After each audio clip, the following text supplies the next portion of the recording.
By the way, past, present, and then the future. The future, by the way, is also nearly meaningless, except for like flight plans and hotel reservations and stuff. It doesn't help, right? Because it's either fear or anticipation, one of those two things that's happened into the future. You heard the Bible. By the way, this is another one of the books I read every day, Bible. Remember I told you a couple of different books that I read every day? Bible. This is my journal. Barnes & Noble British tan leather journal, $22. Just ordered 4 more. This is my 14th journal over 7 years, right? Some good stuff in there, man. By the way, there's also some pattern stuff in there. I went back and read my journals from 7 years ago, and I'm like, I'm going through the same thing now that I went through then. That's kind of interesting, but I'm more mature about it, and I see it from a different perspective, but it's interesting to find that you go through some of the same things, right? So I already know how to learn from my own experiences just because I wrote it down. Okay, so past, present, future. I told you the past is nearly meaningless except for 2 things. Future, by the way, I'm training myself now. This is a training process. This is not, doesn't happen like this. Remember I said shame, doubt, discouragement, disappointment, all because of things in the past. I'm training myself to be 100% immune to all of those things. That's not easy, right? Look, I do that. Part of my job is speaking publicly. You know how hard it is to not look back and be like, oh, I can't believe you misspeak. Sometimes you misspeak and offend somebody. Like, that's not cool. You know, you can do something about that. You can apologize, talk to people, but, I mean, I've done this before. I had events that I did with other people, and I forgot to even bring them up on stage at one point. I'm like, oh my gosh, I'm so sorry about that. You deal with it, but there's no shame, doubt, discouragement, disappointment, right? Because that's all in the past. It's meaningless. It doesn't do anything for you, and it certainly doesn't train your subconscious mind to act properly, right? Because if all you do is dwell on discouragement, you become paralyzed. You never take any risks, right? You got to take risks to be successful in anything. Past, present, future. There's one place you can live right now and all the time, which is what? Present. I'm going to learn from the past. I'm going to think into the future, make some plans, but I'm not going to worry about it. I'm not going to stress about it. I'm not going to lose sleep over it, that's for sure. Right? Look, if you don't sleep well, this is going to help you. How cool is it sometimes just to go to bed with nothing? No worries, you can do that. You can do it. Okay, so here's what I realized. I have an office in my house. It's down in the converter garage. And if you work at home, I don't know if you have had that experience, and you've got a family, sometimes it's hard to go from work mode to family mode that quickly. Like sometimes, you know, you have like a drive home where you can decompress a little bit, and then you get home and you feel a little bit better, right? So I would go from work right upstairs, and I give advice for a living, you know? So, like, I mean, I have people pay me a lot of money to come into my office for 5-hour sessions to help them with their business, and I mean a lot of money to come in and do that, okay? And I'm like, got to do this and this and this, you know? Experience, pattern recognition, right? And they're successful, and it's amazing. I've seen people go from $7 million to $14 million companies. I've seen people go from nothing to 7 figures, right? And it's all great when you're like in advice mode, like do this, and I don't do this in my sessions, just the way I feel sometimes, like pow, pow, pow, you know? So, and then you come home, right? And if you come home in advice mode, how does that work with the spouse? You're like, no, you should do this, you should do this. That's not the thing, you know what I'm saying? Like, she didn't pay me for that, you know? All right, so come on, let's do this. Okay, so what I realized is I was like in 5th gear, 6th gear, 7th gear, but I needed to dial it down. By the time I got home, I needed to be like, 2nd gear. How can I help? Let's have a conversation, you know? So how did I do that? So what I used to do, I realized that was a problem, by the way. It took me longer than I should have to learn that, right? I realized it was a problem. I'm like, God, I got to take it down. So here's what I would do. I was usually done about 5 in the afternoon. So what I started doing is finishing up at 4:30. All right? And I would sit down in my recliner chair in my office, which I've been there for 12 years. Sit down in my recliner chair, and I put my headphones in. I had an app called Brainwave. I don't know if anybody use that app, Brainwave? Puts a signal in one ear, puts a signal in another ear, and it literally changes your brain signal while you're sitting there. And I would meditate using this app called Brainwave. Dr. Carr this morning mentioned an app called Headspace. If you were at Vegas 2 years ago, I talked for like an hour about meditation. How many of you used Headspace before? It's a great app. If you want to learn how to meditate, look, all meditation is, sometimes you think it's like, No, it's just a way of training your mind. So meditation a lot of times shuts and slows down your conscious mind so that your subconscious mind can begin to process some things, right? So what I would do is I'd sit in my office at 4:30, and for a half an hour, I'd do like a meditation. Sometimes I'd journal a little bit, get some things out of my head that needed to get out of my head that I was thinking about. So, by the way, journaling, sometimes all that is getting something out of your head. Okay, so let me give you an example. Have you ever been like really upset at somebody before? And you're like imagining the argument you're going to have? And you're like, and they're going to say this. And then I'm going to say this. And then they're going to say this. And I'm going to say this. And I'm going to win the argument. That's how it's going to happen. And it never happens the way it does in your head. Okay? I've done this before where I will literally, I'm like pissed. I'll sit down and I'll write a letter. And I'll say everything in the letter I've always wanted to say. I'm get it all out. Okay? You know how many letters in my life I haven't sent? A lot of letters. But you know what happens when you write the letter? You're like, whew. And then you don't think about it anymore because your subconscious is like, that letter's done, right? So if you have that, if your boss is a jerk, you know, or you got like, write the letter. Wait a week. If you want to send it, send it. Normally I don't. But normally I think while I'm writing it, I'm definitely sending this letter, okay? So get it all out of my head, 4:30, meditation, come in the house at 5. Now I'm centered. I'm in the present. I'm not thinking about tomorrow. I'm not thinking about yesterday. I'm not thinking about what happened earlier today. I'm not thinking about, you know, Chase Bank. And you're like, $34 bank fee? Wait, I gave you the money. Like, you should be thankful for that. Like, I shouldn't have mentioned that company, but like, some people are awful, okay? So, I'm not thinking about that because I did 30 minutes right here. Okay, then, here's what I realized. I know what this feels like. I know what it feels like in my head, and I know what it feels like in my body. And I know what this feels like. Right? I already know because I felt it enough times. I trained it enough times. I know this is high energy, high thought volume, high alpha mode right here. Okay? Brain wave, move. And I know what this one is too. I know what that feels like. Okay, by the way, some people can't do that to here without some sort of sedative. Okay, look, I drink beer and wine and vodka and stuff, so I'm not saying don't drink. What I am telling you is if you've been using that to come down, it's time to use something else. Okay, because what you're training your body is like, I need the beer at the end of the day to come down. You don't. So do this, then have the beer. Right? Because you want to, because you chose to, because input is fine now because I just decided to. This is very important, by the way. I just didn't tell you to stop drinking. What I told you is to stop using that artificially to get you to a spot. Because after you had the beer or two, then 2 hours later you're like, right? Your kids are like, what's up? Leave me alone. Okay, so I recognized this. I knew what this felt like. And I knew what this felt like. And it took me 30 minutes to go there. But when I learned, I know what that feels like, and I know what that feels like, I could do it in about 5 seconds. Because you already know what it feels like. Right? When you first drove, first time I drove, Ed Rush Sr. was sitting next to me. Terrified, probably. I thought I would, you know.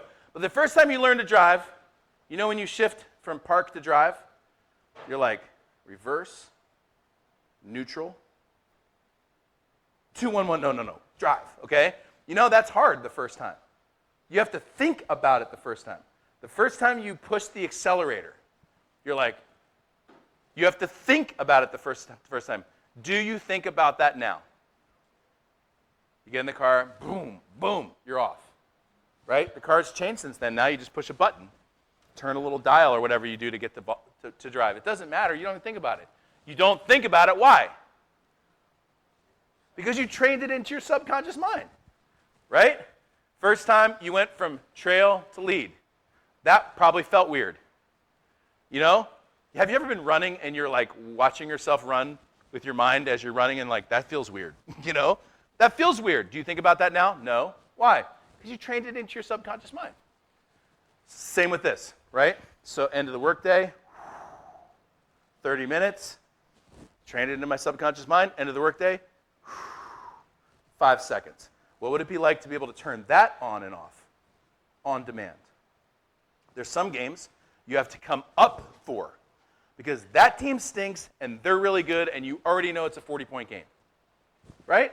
And it's like middle of the year and it doesn't matter to anyone, okay? You got to play up for that one, man. You got to be like pretending Monty McCutcheon's in the stands watching, okay? And then there's other games like state championship. You got to go, whoo, and take yourself down to optimum. Either way, it's optimum. And you know how to do that. How do you do it? How do you get yourself there? Train. Train. Okay, you can use meditation. You can use video review. You can use conversations with other referees. Right? You can start recognizing. Remember awareness? In this book, by the way, I have a thing. If you don't have this book, I have like one copy, that extra that I brought. But if you don't have it, it's 99 cents on Kindle. I don't make, like my goal, I do make some money off books, but my goal, it's not a big money maker for me. I sold 25,000 copies of this thing, by the way. edrushbook.com is the website. You can get it for 99 cents, and the paperback's like $8, okay? And it'll change your life for $8. It's literally the best deal I have, okay? So go get the book. And by the way, if you have the book, do me a favor. Go to Amazon and write a review, because there are some awful people in the world who like say awful things to good people. And I'm like, how did you like one person wrote a review, 1 star, and the book review is MEH, which I'm pretty sure stands for meh. And I'm like, look, how could you read this book and say that, okay? I'm biased, but that doesn't mean I'm not right. That's a good book, you know? So because all these, I don't know how to say this well, idiots have written 1-star reviews, then your job is to go write a 4 or 5-star review. Would you at least do that for me? Especially if you got the book for free, especially if we sent it to you for free, all right? So that's all I have to say about that, all right? See what I do is I don't even think about that because I just do it live in front of people and I get it all out of my system and then I feel good for the rest of the day, okay? About 1-star reviews. Okay, so journaling, relaxation, being in the present. Okay, I'm going to pause. Do we need to take a break or do you want to do a couple questions or what? I know I went a few minutes over, but it's only 7 minutes over, actually. That's not that bad. Let's do some quick Q&A. Who has any questions about anything? Ideally, should be related to something that I just talked about, but whatever you want to talk about is fine. Your relationships, probably can't help you there, okay? Medical advice, probably can't help you there. Yes, sir.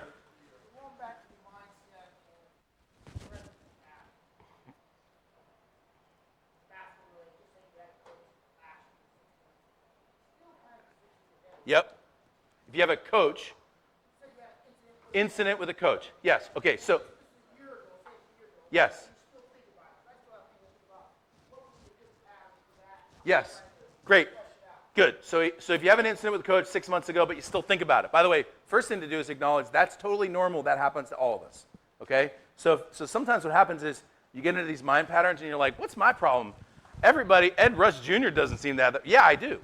Right? I'm just training myself out of it. Okay, so here's what you do. You dedicate the time. If it keeps coming back, it's because your subconscious mind is keeping bringing it up to you, right?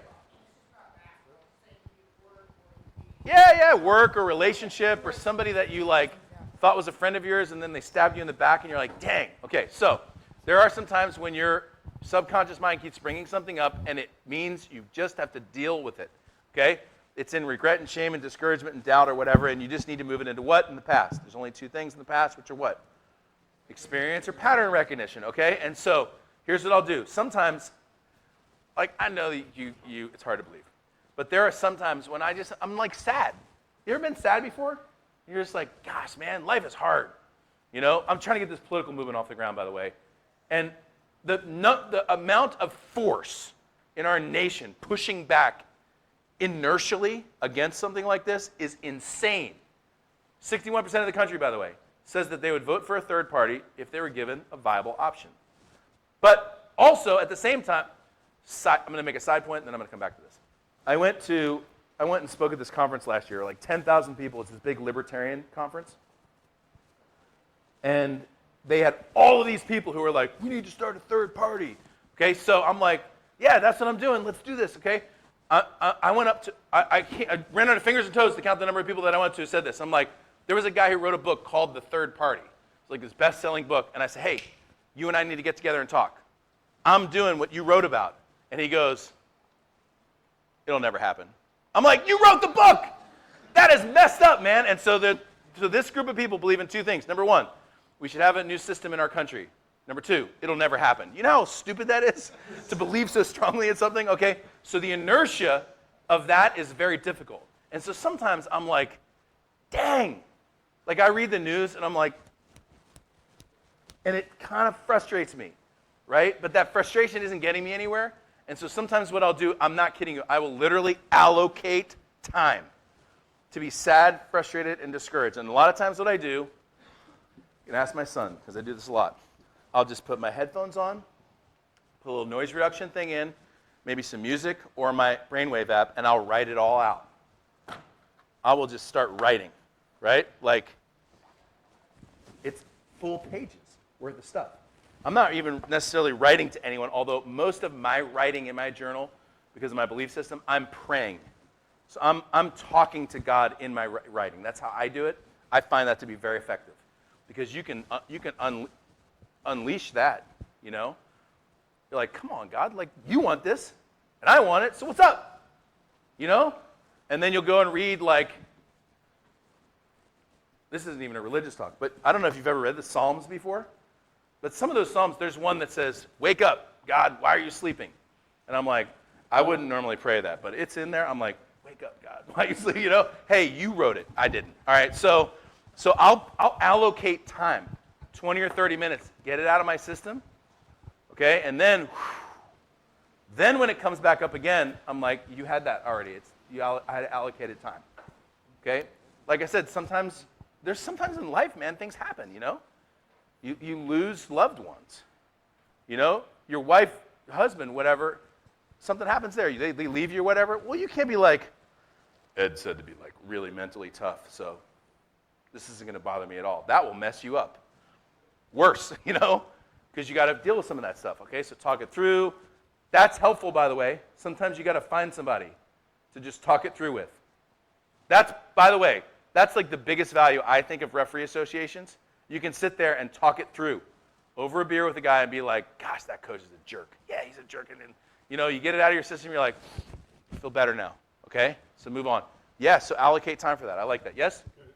So I look around this room, and I see people who are trying to go someplace. They're doing it in the summer, doing the season. So I know, I talk to you guys all the time, man, I got to get better. I have to do this, I have to do that, because I'm trying to get into here. I want to get to the playoffs. I need to go, I'm almost ready, I'm in the postseason. Or, you know, I got in, I went one round. I went here. There's always another place. Unless you worked Game 7 in June or you worked in the Final Four the last day. There's another place. So what do we do here? You talked about not worried about the future. Because I know that there are people, I watch them, I talk to them, they referee that way. Oh, got to make sure this game works for me so I can get to the next level. My brain is taking me someplace that, you know, Dr. Carr talked about it. I know Ken Ravizza, Joe Madden, all our guys, in the moment. We have trouble being in the moment. We really do. But we're better when we're in the moment. So you want to give us an hour on that? Yeah, an hour. Yeah, no. So, no, the future is really important, by the way. Yeah. And I do talk about this in the book. By the way, I just playing around, but I'm not. The website, if you want to learn more about the political movement, the website's up there. And there are videos. I said Ed Talks. Remember the website? edrush.com/YT. It stands for YouTube. Go there. They're good videos. You'll like them. It's fun. Yeah. They're fun. Not as fun as this, right? But they're fun. Some things I can say in this group that I can't everywhere else, Yeah. which is awesome. Nate, like Nate, you worked what the Elite Eight or what did you work the first round? The Elite 64. Yeah, right. Well, there's got to be something in your mind that says now it's time to next place, right? Okay. Chris Rastetter sits back here. In my opinion, he's arguably the best referee in college basketball. He worked the Final Four, but almost. He was one of the officials chosen for the Final Four. But I was disappointed. It had to be. He wasn't on the court, right? No, there's got to be part of you that says, I got to get there, right? I got to get there, right? I'm going to be.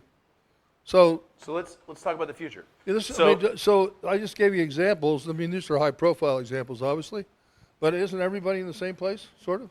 So Yeah. let's use the same model we used in the past. There's Okay. two things in the past, right? What were they? Experience and pattern. I mentioned four things at least you can have. Remember those? Remember what those were? Shame, discouragement, doubt, frustration. There's a bunch of other words. Okay, let's talk about what's permissible in the future and what's not. Here's what I'm going to tell you. I'm going to give you at least three. Number one, dream. Dream. Number two, scheme. And number three, plan. Right? Because you can't do something in the future. I mean, look, you planned well ahead of time, by the way, because this camp closes out to come here. You enrolled, got your ticket, got your flight, because you came here, I think you came here because you want to be a better official. You want to be better at what you do, which I honor that, okay? Dream, scheme, plan. What can't you do in the future? What's not allowed according to the new rules that we just agreed to? Fear, doubt, uncertainty, right? Worry. Okay, so I don't get stage fright. I speak in front of groups of 20 people. I speak in front of groups of thousands of people. It's probably been 5 years since I got nervous on walking onto a stage. Why? One of the reasons is I train myself not to do that. It's very simple, by the way. If you speak, I can do it. I can cure it for you in about 3 minutes. Episode 4 of Ed Talks. Okay. I realized it was in there. I talk about how to cure stage fright.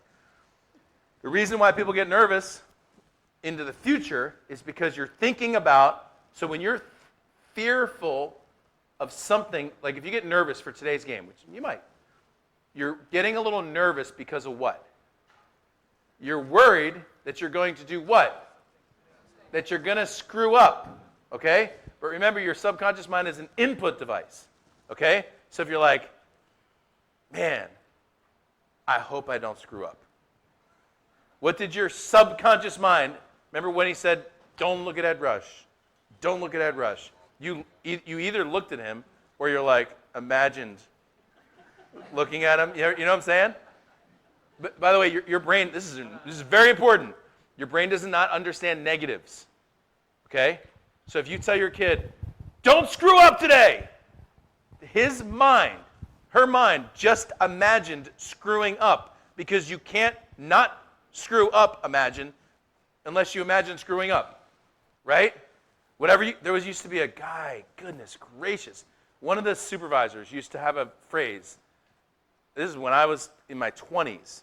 He used to say, his whole instruction was, don't F it up. He said the word, don't F it up. I'm like, that is like the world's worst officiating instruction. Because if I say don't F it up, you're like, you imagine now 17 different ways you could, right? And your subconscious mind is an input device. If you imagine something long enough, you are going to do it. It's crazy the way that works. Man, hope I don't strike out with 2 runners on in the 9th inning. Guess what's probably going to happen? You know, you're like up there in the 9th and you're like, this is exactly what I just thought that I was. You know, that's the way it works, okay? So dream, scheme, plan. I spend a lot of time just imagining things in the future, okay? So I told you about this political thing. I've been on the debate stage for hours in my mind against the two other candidates. Hours. By the way, if you want to know, I was amazing. All right? In my mind, I'm like, always had the answer, and the crowd's like, bah! You know? I'm dreaming, training, planning, imagining. Same is true for golf, okay? So back to golf real quick. Here's what I try to do before every shot. First of all, I do something that will just loosen my body up. The second thing that I typically do is I imagine the shot itself, the trajectory, and where it went. Okay, so I'm like, long draw over those trees, okay, into the fairway. The second thing I do is I feel in my body what that feels like. That's hard to do, okay? So now I'm like, what does that feel like? And I'm actually giving my muscles some instruction as I'm imagining, what does that feel like? Okay, I know how to do that. Take a big deep breath, get my shot. Okay? It doesn't always work out, but it does work out more times than not. Right? So when you're dreaming into the future, and you're like, I'm refereeing in the Elite 64 now. And I'm walking onto the court. Yesterday I interviewed Jairi Evans, NFL lineman. We had a good interview for my show, Ed Talk, same one that I keep talking about. And I asked him, I'm like, what was it like? What did it feel like walking onto the field for the Super Bowl? Carrying with you the hopes and dreams at Frankfurt, Philadelphia. You know, and he talked about how that felt walking on. So in the future, what I'm doing is I'm imagining, and I'm picturing in my mind, what is that like? And I'm processing, giving myself all these new pictures, and then I'm starting to feel what that feels like, right? Because if you see something and you start to feel something, what it does, your mind works better with emotional stamps. Okay, that's the reason why. Have you ever had an experience where you got scared? Like your car. Last year I was in a Marriott van. Where's Woots? You should have been driving. Man, Woots was used to be the van driver for way back in the day. That's how. Never mind. I was going to say that's how he met all of his dates, but that's not true. They were all off of MySpace, I think, if I have it right. I don't know why I can't stop messing with you. So, all right. So, y'all are supposed to laugh at that, by the way. MySpace is this old website. All right. So, I was in this van, hit the bankment. We all got thrown across the thing. I remember every minute, every single second, except for the part where I hit my head. I remember every second. Why? Because when you have this heavy emotional experience that involves fear or joy or excitement, your brain goes, stamp. That's important, okay? But you can do that in the future. But just picturing something sometimes doesn't work. Sometimes you have to anchor it with some emotion, okay? And typically you anchor it with some sort of emotion in one of three ways. I'm not going to go too deep on this because this gets technical, but it's VAK. Does anybody know what VAK stands for? Visual, auditory, kinesthetic. Okay? So and I have this in the book, by the way. A lot of times I'll see it happening. I'll hear it happening, and I'll feel, what does that feel like? You know when you get goosebumps when something goes really well? You know? Or somebody pats you on the back, you're like, ah. You know? I'm trying to feel that too, because what I'm trying to do is give myself a stamp into the future of what that is. Because let me tell you, your subconscious mind hits targets. It's just like a missile. Guided target, right? That's why input's so important. Okay, so I'm trying to put good things into my brain, train my brain to think a certain way. But if I start putting emotional stamps into the future, my subconscious is like, man, you're going to find a way to do that. I'm telling you, the moment, I keep going back to the future thing, but this is my future, so I keep talking about it because it's mine. The moment I've set my mind on stuff like that, all of a sudden I started remembering people who were connected into the major political circles in Washington, D.C. And I realized I'm literally like one, at the most, 2 introductions away from everyone in power in the world. You know? It's crazy when you start to think about that, but I never thought about it before. And I'm like, hey, man, would you introduce me to? Next thing you know, I'm in this closed-door meeting with some of the most powerful people in the world, and I'm like, well, now I know why it's screwed up, you know? And I'm there in D.C. in places that you have to get, you can't even have a cell phone in, you know? And it's good to know. It's good to know because powerful people will be helpful down the road for this sort of thing. A lot of people will turn to the light side of the force, you know, as we go along. My point is, I thought about it enough to be like, oh, I forgot about that guy. That's because your subconscious starts processing, creating some connections and goes, hey, you should probably text Chuck Muth. And I'm like, I should probably text. That's right. I didn't even think about that because your subconscious is working on it. Okay, so a lot of times when I go to bed, I will give myself some sort of project. As you go to bed, those thoughts are important. All right? Sometimes when you go to bed, people go to fantasy land. You're fighting the gorillas in Colombia, look at the movie you just saw or something like that. You know, when I go to bed, I try to give myself some sort of thought assignment. I'm trying to work on something. Sometimes that weaves its way into dreams, but a lot of times I'll wake up in the morning like, ooh, I got it. That's because the whole night your subconscious was working. You were asleep, conscious mind was asleep, subconscious like, how can we make this work? It's a powerful computer. It can make putts at 30 feet, right? It can solve your problems. All right, how's that? Good?